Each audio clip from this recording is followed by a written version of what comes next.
What's going on, everybody? Masex back in the building. We got Will back in the building as well. How you doing, bro? I'm good, man. How you doing? Doing all right. I see you got the new look. New year, new me, man. Cut the beard after all these years, bro. It's just temporary till back. Yeah, I definitely feel you on that, man. Well, definitely, like we told y'all, we're gonna make this back a consistent thing. It's like our third season now. So we got a lot of topics to talk about today, so I ain't going to spend too much time. We got a lot of things going on right now. Most recently, we had the NFL draft. Of course, I'm rooting for my guy, number one pick, Fernando Mendoza, as went number one to the Raiders. So very excited for that. Definitely a fun, exciting weekend, especially if you love football. I always say late April, early May is one of the more optimistic times for NFL fans because of the draft. So with the NFL draft, like I said, headlined by Fernando Mendoza, number one overall. Not the strongest draft in the world, but if you're a football fan, it was definitely fun. But yeah, I just want to know, bro, like, what was your takeaways over the draft weekend? Well, I had a few teams I thought did really well. Actually three, and then one of them, I guess we'll see. So first, with the Cowboys, they were 30th in their defensive rankings, and they drafted Malachi Lawrence. He had 20 sacks, ran a 4.5 40, 6'4", 253 pounds. Hopefully that helps out their defense because they're going to need it. And then we got the Eagles, 24th overall in offense, which I didn't know they were that low. I'm gonna be honest. And I didn't either. I had Jalen Hurts in fantasy, and he wasn't balling like I thought, so it kind of made sense. But they got Mekhi Lemon. That could definitely help out their offense. I'm sure they're going to definitely need him with probably the departure of AJ Brown at anytime. So pair him up with Devontae Smith, and hopefully good things happen. And then I got the Giants. They got Arvell Reese, and they were 28th overall. Yeah. Defense. He had 7 sacks, and their defense honestly was one that I was seeing a lot of good things last year. I didn't know they were that low, to be honest. I didn't either. Yeah, but a lot of people were kind of optimistic about their defense. So hopefully that can help them out. And then last, I got the Jets. They were 29th overall in offense. So last is the Jets. They were 29th in offense.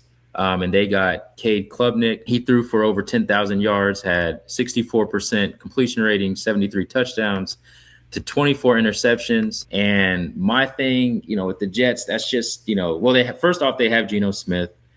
I feel like at this point we've had enough. We've seen the sample size of Geno Smith. We know he can win you some games, but he can also lose you some games. He can have some good performances and some pretty bad performances. There's not a lot of in between. So I'm sure he'll be playing at one point, depending on where he's at on the depth chart. My only thing is this with the Jets. You know how I feel. There's just a few teams you go to, actually, that you don't want to go to as a quarterback: Raiders, Jets, Browns. So we'll see. I mean, they're definitely going to need offense. I feel like their defense over the last few years, they've had some pretty bad offensive teams, but their defense has been pretty good. I feel like historically they usually have a pretty good defense, but you need offense to win. You got to put points on the board. So those are the 4 teams that I thought, 3 of them I thought drafted well. And then with the Jets, we'll see, we'll see what they do. Like you always say, everybody's pretty optimistic about this time of the year. So we'll see what happens. Yeah, bro. I see you're high on Klubnik because his stock fell horribly this year as a senior. Going in this time a year ago, right after the 25 draft concluded, the way too earlys and all that, half of them had him projected as the number one pick for 2026. For me, I'm going to keep it simple. For me, and I definitely love the Colts. We didn't have a first-round pick. Sauce Gardner, as he said in the interview last week, I am the first-round pick. I definitely think C.J. Allen, he was one of my favorite linebackers, my number 3 linebacker in the class. We got him, I think, at pick 52, 53, and he was my number 32 player on the board. I thought he had the talent of a late first round pick. But just the class overall, I felt like we turned lemons into lemonade. We didn't have the greatest draft capital to start off the draft. No first round pick. a weak draft on top of that, but I think we really came out with a relatively high score. I got to give them like an A minus.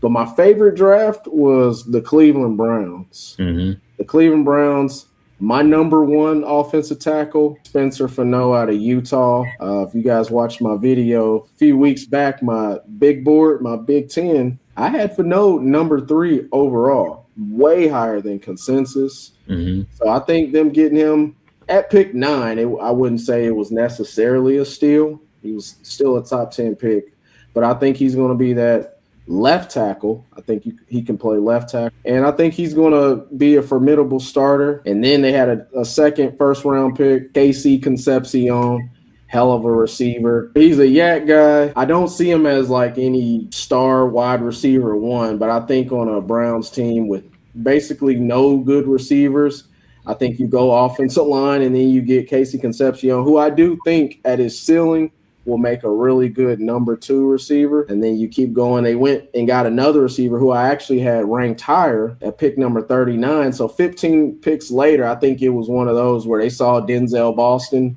on the board and was like, all right, we got to get this dude. We just drafted a receiver, but oh well. Denzel Boston's more your Michael Pittman. He's 6'4", 215. I just think they did really well. A loser of the draft. I know we didn't talk losers, but I just can't help but not to talk shit about the Rams. In a weak NFL draft, and I know it was a weak QB class too. Ty Simpson pretty much was the consensus number 2 quarterback, but it's like, man, I'm not tripping with him being drafted at number 13 because I do see the talent. But the Rams, why are you touching him?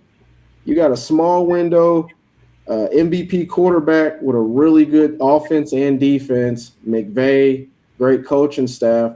I'm really surprised with McVay. Or I'm assuming, with the GM, we've seen the videos where McVay looked hella pissed, but he came back and was like, no. And it makes sense. I've heard people say, like, McVay has enough clout within that draft room where they're not just going to make a decision without consulting him first as well. Even the GM, even though they have their own different jobs and we see where GMs get fired, coach stays and vice versa. Mm-hmm. But I just can't see them drafting a quarterback without McVay at least saying, okay, and you got really good players on a rookie contract. Man, you had some solid players on the board at number 13. When you have a short window, you got to go and draft premium positions, tackle, edge rusher, receiver, something like that that's going to move the needle. They're just my losers overall. Yeah. But yeah, moving on, we got football transitioning over to basketball. NBA first round. I mean, as we speak, bro, it's pretty lit right now. We got some games going on. We got the Pistons and the Magic battling right now. Like, how often do you see 1 through 8 matchups going this well? Thunder and Suns, which we expect, that's currently playing right now. But just overall, bro, it's been some usuals that we expect, like the Thunder being up 3-0 and likely getting ready to finish this 4th game against the Suns right now. Yeah. KD, I don't know what's going on with him. They were down 3-0. They won last night. Just overall, it's just been some really good competitive basketball. Most people know you as the basketball analyst. So I just wanted to toss it up to you and see, how you feeling about the first round so far. I think it's been great, man. I think this is building off of what we saw last year, competitive, guys are really getting after. I mean, even with, like you said, Orlando and Detroit, man, it's like Orlando's not your average 8th seed. Like, you see they're hanging right now. I mean, when I looked, I think they were up by 3. So, yeah, man, that's all you can ask for is good competitive games. I mean, obviously you're going to get some sweeps, some 5 games. I mean, OKC, Phoenix, Phoenix really, I know that even them making the playoffs, they weren't projected to make it. So them, not at all. Yeah. So them being there, expectations are not super high. Rockets, like you said, with KD, we've been talking about that. I believe he has a bone bruise, but just depending on the severity, it just doesn't seem like he wants to play, in my opinion. But besides that, I mean, it's, seeing Wemby, this is the start of his legacy, his playoff legacy. So seeing him, step up to the challenge and kind of exceed those expectations. I mean, he's been great. And then, I feel like the other good thing about the playoffs is we know the teams are going to do good, but we've been seeing a lot of young teams. We've been seeing like Portland, they got a bright future. I feel like Orlando, although I feel like they've been building for a couple years now. Detroit, I'm trying to think. I mean, I would say those are the ones like Portland, because I know Portland at one point is kind of like where, after kind of Dame left and all that, even with Dame, it was kind of like, what direction are they headed in? It's been great to watch. I've watched at least one game of each series, so at times, I stream it. So, I got Amazon. I'll have one Amazon game on, one game off Buff Streams, and back and forth. You know what I'm saying? Just try to go back and forth. So, and then, I want to also mention Minnesota and Denver. I think that's become, I know it's kind of extinct in the NBA, but that's kind of a rivalry game. I know usually I think rivals have to both have one, but, Denver's only got one, but this is like the third year they've met up now. So, and then Minnesota's up this time. So it's like, man, this has been a good one too. So, it's been good, man. Good playoffs. Good playoffs. That's all you can ask for. I do want to say one last thing. Philly, man. I was watching the Philly game yesterday, and it's a little disappointing. They tried to play through Embiid in the beginning, and I'm like, bro, they ended up getting beat anyway, but they were really getting beat at one point. I'm like, come on, you got to go through Maxey. You got to go through Maxey. Edgecombe, you got to go through Edgecombe. Like, I mean, even Oubre, even Kelly Oubre's giving you some good minutes, but Embiid, man, at this point, you can't trust him offensively. He can't be your focal point. That's all I'm going to say. As you highlighted, felt like they were playing too much through Embiid and probably threw off a lot of the momentum and chemistry. Sixers have pretty much been playing all year without Embiid. Yeah. So, I mean, I definitely can't blame you, especially against the Celtics, man. And I got the Celtics winning the East. So it's a really good team to begin with. You can't be throwing new wrinkles in. Yeah, no, I feel you, bro. I know playoff series. Yeah, I took you, as you know, I had Cleveland and Detroit, and both of them are struggling right now. We were just talking about Cleveland. Donovan Mitchell had the chance to tie it up and kind of look for the foul instead of just taking the three, man. So I don't know. Boston is looking pretty good. By our next episode, round one will pretty much be in the books, if not finishing up if there's some game 7. So I'm definitely looking forward. Like you said, the competition. We talk about how hard the players play, but there's no doubt about it. Like you said, since last year's playoffs, it's been a different vibe, and I'm definitely excited as long as we've been watching basketball. All right, bro. We got to keep the topic on basketball, and we talking about the WNBA again, bro. Mm-hmm. Free agency has been wild. We talked about the draft a little bit last week, but this time we're going to look at the numbers, and we're going to talk about the WNBA and the new salaries from the CBA agreement. But if you follow any of that, you know that they are getting paid now. Her Hoop Stats, so I definitely wanted to give them a shout out. Her Hoop Stats. The max salary is now $1.4 million, or substantially higher than what the max salaries were. Also, the minimum went from, I believe, around $60,000 to now the salary minimum in the WNBA is $270,000. Just to highlight a few, you got rookies like Caitlin Clark. When she was the first pick 2 years ago, her salary was roughly around $74,000 a year. Now her salary is $528,000. Now that's just an example of what the jump is. $74,000. You overnight you get a pay increase to now $528,000 a year. I think any 9-to-5 worker for 4 months of work would love that. But I definitely want to leave it up to you, Will, or give the floor to you. There's been a lot of discussion. Do they deserve it? Do they not? Are you happy for it? Or, are you opposed to it? Really, I just want to see what your opinions are when it comes to the numbers and the new look finances for the WNBA as a whole. Well, with Caitlin Clark, that's pretty incredible. Go from 70,000. I remember that 70,000, 74,000 to over 500,000. I don't know, man. It's hard. Like, you said for 4 months. It's hard.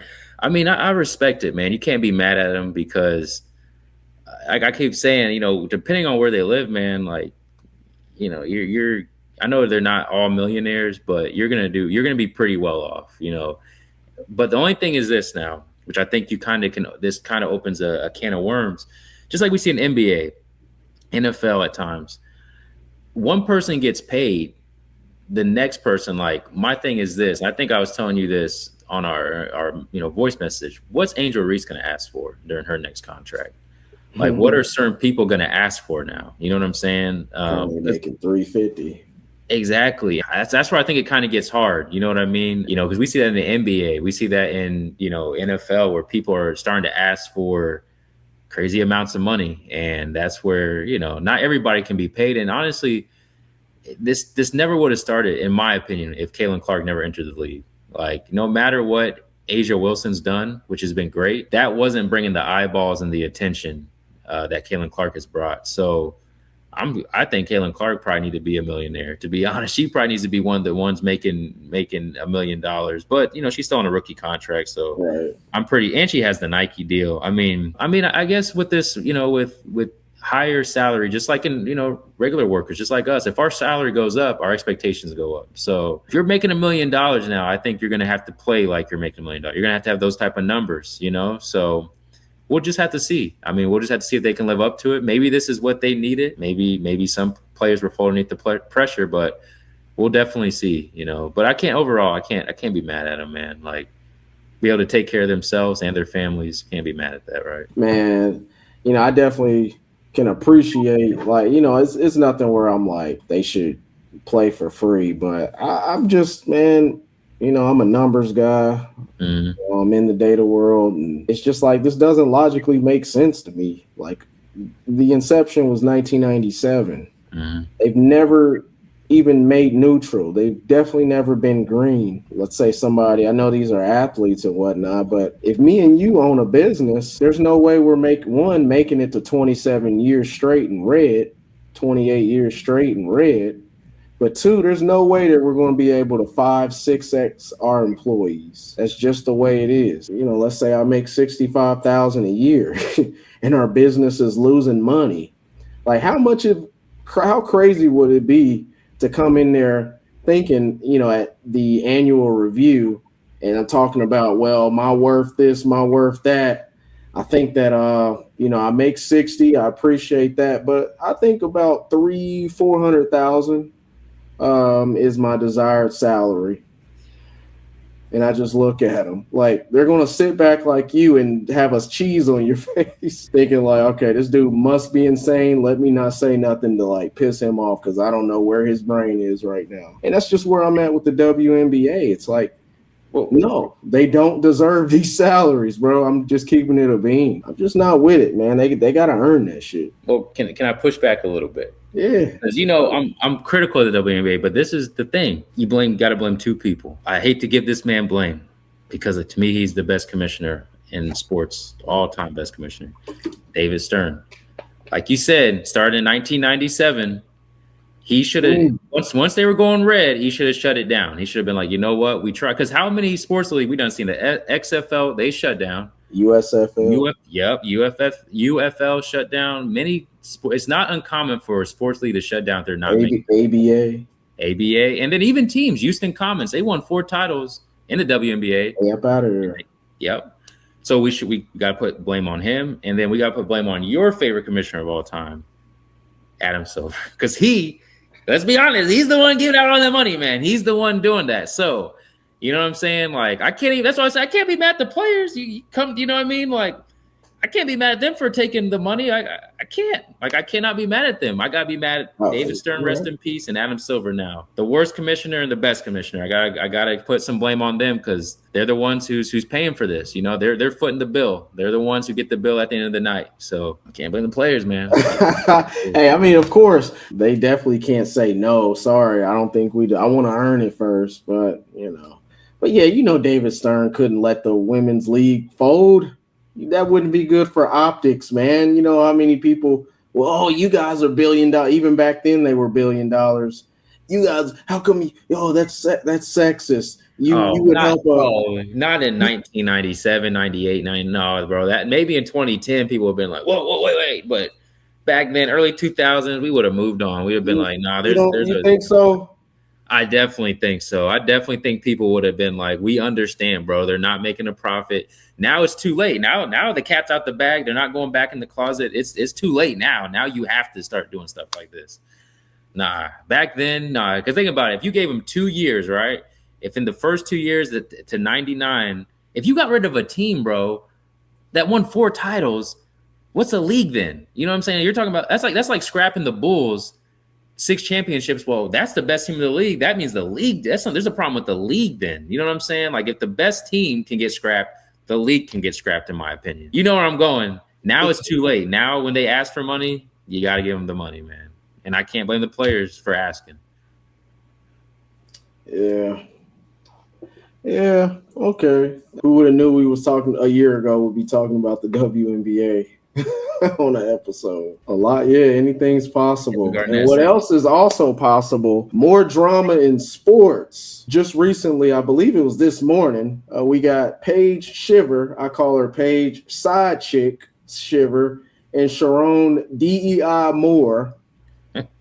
Former unqualified head coach of Michigan, but I call him that, like I said, because he shouldn't have had the job. But of course, we got Paige Shiver. I'm going to show a video, bro. I just want to see what your opinions would be. Did you love him? Back then, I did, but obviously looking back at things and really reflecting on what happened, what was happening, that's not love at all. Paige Shiver, now 32, says she was just an intern in 2022 when she and Sherrone Moore, then an offensive coordinator and a married father, started a consensual, intimate relationship. She was asked to be Moore's executive assistant when he was promoted to head coach in 2024. Did you feel pressured to have the relationship in order to have job security? Yes, I did. I mean, he and other coaches had control over my career, especially him. I mean, he could fire me in a second. Shiver says her attempts to end the on-again, off-again relationship were often met with what she calls manipulation tactics, including threats of self-harm. Every time I tried to pull away, he always had a story, always had a way to pull me in and making me feel that I couldn't leave him because he was so miserable without me. During their years-long relationship, Shiver learned she was pregnant by Moore. Pregnancy was complicated by Pompe disease, a genetic disorder that weakens muscle strength. Her doctors delivered the heartbreaking news. Multiple doctors and experts. All right, so we pretty much, I'll go ahead and stop it right there. As you can see, bro, she finally broke her silence and talked a little bit about, or a lot about, the relationship, how it started. He was an offensive coordinator at the time. It was consensual. I just want to get your opinion on this situation. Like, what's your take on the interview itself, the overall dynamics of the relationship? Just overall, what are you feeling? Accountability in our culture is done, man. It's gone. Like, we're talking about, a grown woman, talking about she's manipulated and all that. And I feel like we've heard this story before. You know what I'm saying? We've heard this before. It's hard to feel bad for her. Now, the pregnancy, yes, I do feel bad about that. That's sad, but you knew what you were doing. I mean, you got to think, we had the whole Me Too movement. You could have easily, if you felt like he was manipulating you or pressuring you or something, if you would have outed him when he was an offensive coordinator, it would have ended. You know what I'm saying? He would have been done for. They would have took your side. So I don't know, man. It's just, how does she get an interview? Like, you know what I mean? How does this enough to interview somebody? Is it really that interesting? Like, I just don't think it's that interesting of a story. Anything can get you famous nowadays. Because now my thought process always goes to this: to do the interview, they bust out with the podcast. and then they're getting these views for a little bit, and then maybe they fade off into the sunset. Maybe they get some more interviews. I don't know. It's just the overnight celebrity. You know what I'm saying? So it's of course it's better for TV to have the innocent girl that's on there and that was taken advantage of and manipulated and felt that her job was at risk if she broke up with her guy that she wasn't really dating because he was married. She was just more of a side piece, but she was just, oh, poor me. Yeah, it seems like we're still we're kind of still hanging on to things of the past, man. Like this feels like, I don't want to say Me Too, but kind of, you know what I'm saying? And I think the mainstream shows are still hanging on to that. It's trying to get that, rise out of people, but let's just keep it real, man. Most people don't care. Like I just, you know what I mean? Right. It's hard to feel bad for. Like it's really hard to